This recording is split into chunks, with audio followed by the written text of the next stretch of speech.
आज के इस खास विश्लेषण में आपका बहुत बहुत स्वागत है। आज हम बात करेंगे उस साइंटिफिक ब्लूप्रिंट की जिसे अपनाकर टॉप स्टूडेंट्स बिना थके, बिना जले यानी बिना बर्नआउट के शानदार मार्क्स लाते हैं। अक्सर हम सोचते हैं ना कि टॉपर बनने के सीक्रेट्स क्या हैं, पढ़ाई में मन कैसे लगाया जाए। आज हम उसी को डिकोड करेंगे, एकदम विज्ञान और रिसर्च के नजरिए से। शुरुआत करते हैं एक ऐसे सवाल से जो हम सबके दिमाग में कभी ना कभी आता है। क्या सच में केवल वो ही लोग टॉपर बनते हैं जो दिन रात 10-12 घंटे किताबों में घुसे रहते हैं? मतलब क्या यही एक तरीका है? चलिए एजुकेशन की दुनिया के इस सबसे बड़े मिथक की सच्चाई जानते हैं। इसे समझने के लिए आज हम इन 6 अहम पड़ावों से गुजरेंगे। मिथक बनाम वास्तविकता, अनुशासन का इंजन, डीप वर्क और स्मार्ट स्टडी, मेमोरी पावर और माइंड डिटॉक्स, एग्जाम फोबिया पर जीत और सेल्फ टेस्टिंग। ये वो रोड मैप है जो पढ़ाई के डर को खत्म करके आपको एक बुलेट प्रूफ फोकस देगा।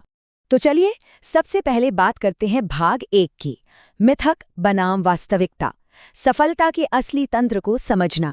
हमें लगता है कि लगातार कई घंटे पढ़ना, रट्टा मारना ही सफलता की चाबी है।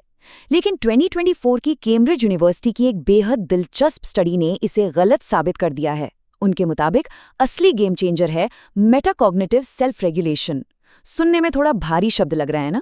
इसका सीधा सा मतलब है स्मार्ट स्टडी, यानी अपनी रणनीति को परखना, स्पष्ट लक्ष्य रखना और अगर कोई तरीका काम नहीं कर रहा है तो तुरंत उसे बदल देना। सफलता सिर्फ घंटों तक कुर्सी पे बैठने से नहीं मिलती। इसे समझने के लिए स्टैनफोर्ड मार्शमैलो एक्सपेरिमेंट से बेहतर क्या हो सकता है? ये डिलेड ग्रेटिफिकेशन यानी अपनी तत्काल इच्छा को टालने का एक बेहतरीन उदाहरण है। इस प्रयोग में देखा गया कि जिन बच्चों ने दूसरे मार्शमैलो के लिए अपने लालच को थोड़ी देर रोका, आगे चलकर उनका एकेडमिक परफॉर्मेंस कहीं ज्यादा बेहतर रहा। सफल छात्र बिल्कुल यही करते हैं। वो फ्यूचर के बड़े रिजल्ट के लिए आज के छोटे मोटे मजे को खुशी खुशी कुर्बान कर देते हैं। अब आते हैं नंबर 2 पर, अनुशासन का इंजन, मूड पर निर्भर हुए बिना गति बनाना। देखिए, अनुशासन कोई ऐसी चीज नहीं है जो रातों रात आ जाए। स्नोबॉल इफेक्ट को ही ले लीजिए। जब हम सिर्फ एक मुख्य आदत को पकड़ लेते हैं, जैसे कि रोज एक तय समय पर पढ़ना, तो वो आदत एक स्नोबॉल की तरह धीरे धीरे और मजबूत होती जाती है। और कमाल की बात यह है कि इसके असर से आलस्य और फोन चेक करने जैसी बाकी रुकावटें अपने आप ही गायब होने लगती हैं। बस शुरुआत एक छोटी सी आदत से करनी है। लेकिन ये होगा कैसे? इसका जवाब है सर्केडियन रिदम को फिक्स करना। यह हमारे शरीर की नेचुरल 24 घंटे वाली बायोलॉजिकल क्लॉक है। अगर हम सोने और जागने का एक पक्का रूटीन बना ले तो शरीर अपने आप डिसिप्लिन में आ जाता है। फिर आपको पढ़ाई के लिए मूड बनने का इंतजार नहीं करना पड़ेगा, क्योंकि आपकी बायोलॉजिकल क्लॉक खुद ब खुद आपको फोकस और एनर्जी देगी। चलिए आगे बढ़ते हैं नंबर 3 की तरफ, डीप वर्क और स्मार्ट स्टडी, समय की मात्रा से ज्यादा फोकस की गुणवत्ता। अब जरा इस नंबर 3 पर ध्यान दीजिए। विज्ञान कहता है कि अगर आप सिर्फ 3 घंटे बिना किसी डिस्ट्रैक्शन के पूरी तरह डूबकर यानी डीप वर्क करते हुए पढ़ते हैं, तो वो आपके 10 घंटे की उस दिखावती पढ़ाई के बराबर है जिसमें आपका ध्यान बार बार फोन या इधर उधर जा रहा था। सोचिए, 3 घंटे बनाम 10 घंटे, ये एक बहुत बड़ा अंतर है। इसके पीछे एक बहुत ही पावरफुल साइंस है। जब हम बिना किसी रुकावट के पूरी एकाग्रता से पढ़ते हैं तो हमारा दिमाग माइलिन नाम का एक रसायन बनाता है। आप इसे ब्रेन का सुपरफ्यूल समझ सकते हैं।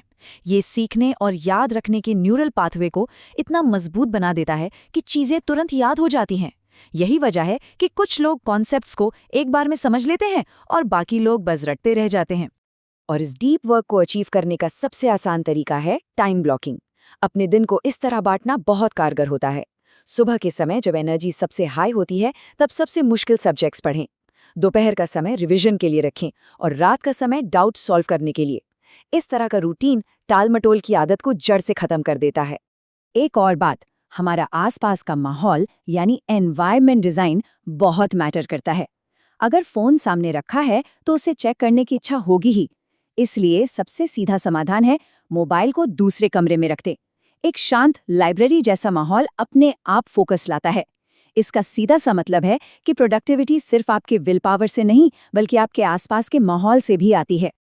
अब आते हैं भाग 4 पर, मेमोरी पावर और माइंड डिटॉक्स, मस्तिष्क को पोषण देना और मानसिक कचरे को साफ करना। सिर्फ पढ़ना ही काफी नहीं है, दिमाग को सही फ्यूल भी चाहिए। एक बेहतरीन ब्रेन डाइट में एंटीऑक्सीडेंट्स जैसे कि जामुन या अखरोट, हेल्दी फैट्स जैसे नारियल का तेल और कॉम्प्लेक्स कार्बोहाइड्रेट्स का सही बैलेंस होना चाहिए। ये चीजें दिमाग को लगातार एनर्जी देती हैं, ऑक्सीडेटिव स्ट्रेस को कम करती हैं और आपकी याददाश्त को सीधा बूस्ट करती हैं। अच्छी डाइट के अलावा मेंटल डिटॉक्स भी जरूरी है। अगर दिमाग में गिल्ट है, नेगेटिविटी है या दूसरों से खुद की तुलना चल रही है, तो कुछ नया कैसे सीखेंगे? इसके लिए अपनी भावनाओं को लिखना यानी जर्नलिंग करना और 4-7-8 ब्रीदिंग टेक्निक अपनाना बेहद असरदार है। बस 4 सेकंड सांस लें, 7 सेकंड रोकें और 8 सेकंड में धीरे धीरे छोड़ें। ये दिमाग को तुरंत शांत करता है और फोकस वापस लाता है। आगे बढ़ते हैं नंबर 5 की ओर, एग्जाम फोबिया पर जीत, अत्यधिक एकेडेमिक चिंता की पहचान और प्रबंधन। ये एक बहुत ही सीरियस टॉपिक है। देखिए, एग्जाम से पहले थोड़ी घबराहट होना एकदम नॉर्मल है, इसे सामान्य तनाव कहते हैं। लेकिन अगर किसी को भयंकर सिरदर्द हो रहा है, पेट दर्द है या एग्जाम हॉल में जाके सब कुछ ब्लैंक हो जाता है, तो ये एग्जाम फोबिया है। ये सिर्फ नर्वसनेस नहीं है, बल्कि एक गंभीर समस्या है जिस पर ध्यान देना बहुत जरूरी है। तो इस फोबिया से कैसे बचे? इसके कुछ बहुत ही प्रैक्टिकल तरीके हैं। सबसे पहले, योग और ध्यान को अपने रूटीन में शामिल करें। दूसरी बात, एग्जाम से पहले पूरी 8 घंटे की नींद लें ताकि दिमाग ब्लैंक ना हो। आखिरी समय की पैनिक से बचने के लिए टाइम मैनेजमेंट सीखें। और यहाँ पेरेंट्स का रोल भी बहुत बड़ा है। उन्हें समझना होगा कि बच्चों की तुलना दूसरों से ना करें और उन पर दबाव डालने के बजाय उन्हें एक सपोर्टिव माहौल दें। और अंत में भाग 6, सेल्फ टेस्टिंग और प्रैक्टिस, आत्मविश्वास बढ़ाने का सबसे बेहतरीन तरीका। अगर आप चाहते हैं कि एग्जाम के टाइम पर आपका दिमाग आपको धोखा न दे, तो एक्टिव रिकॉल का इस्तेमाल करें। दोस्तों के साथ ग्रुप डिस्कशन करें और हर हफ्ते मॉक टेस्ट दें। इससे आपके दिमाग को सही समय पर जानकारी निकाल कर लाने की आदत पड़ जाती है। और यही वो प्रैक्टिस है जो आपके अंदर एक बुलेट प्रूफ कॉन्फिडेंस भरती है और एग्जाम में भूलने की बीमारी को हमेशा के लिए खत्म कर देती है। तो ये पूरा विश्लेषण हमें एक बहुत ही अहम सवाल पर लाकर छोड़ देता है। किताबें खोलने से पहले क्या आपका स्टडी सिस्टम तैयार है? क्योंकि सच्ची सफलता की शुरुआत महज एक किताब खोलने से नहीं, बल्कि सही सिस्टम और सही रणनीति डिजाइन करने से होती है। जरा सोचिए, क्या आपका सिस्टम आपको टॉपर बनाने के लिए तैयार है?